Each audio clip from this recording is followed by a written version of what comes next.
देखरे सार नोंथांनि अननायाव नै बुदांसे मोनलायबाय नों थानाय माने आं थानाय नों गैला माने आंबो गैला आंनि जिबना सेस जागोन सार दावराव देख्रेब नोंनि अननायावनो नै बुदांसे मोनलायबाय आं निजा इनकाम दे खस्थ' खालामनानै इनकाम खालामनाय फैसा खिन्थु नों साननाङा बाय मोनबा बाहेरा फैदो दे सार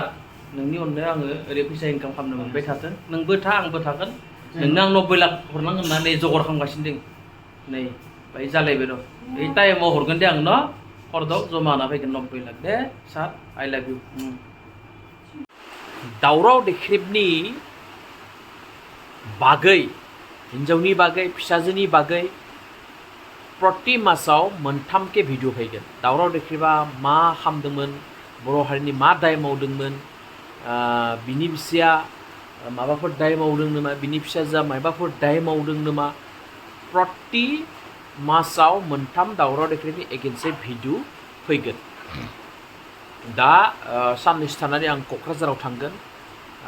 बिनि गामियाव थांगोन बिनि गामियाव थांनानै मानसिफोरखौ सोंहैगोन दावराव देख्रेबनि आखल आखुआ बोरै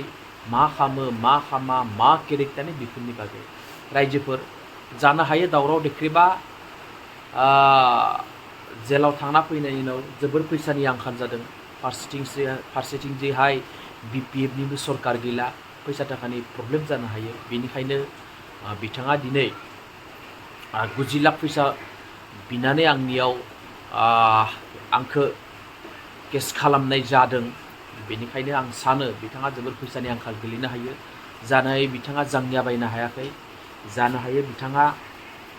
आन्डारपेन्ट बायनो हायाखै जानो हायो बिथाङा XYZ बायनो हायाखै गावनि थाखाय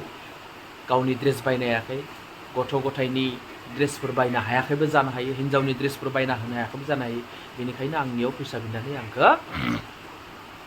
केस होदों बेनिखायनो आं फैसाखौ दानिफ्रायनो एसे एनै बुथुमगासिनो दङ बेनिखायनो रायजोफोर नोंथांमोनाबो एसे खबर लानाया मोजां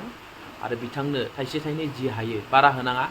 थाइसे थाइनै कालेक्सन खालामनानै जुदि दावराव देख्रेबनो जुदि होयोब्ला मोजां जायो थारमाने आंखालाव गोलैनो हायो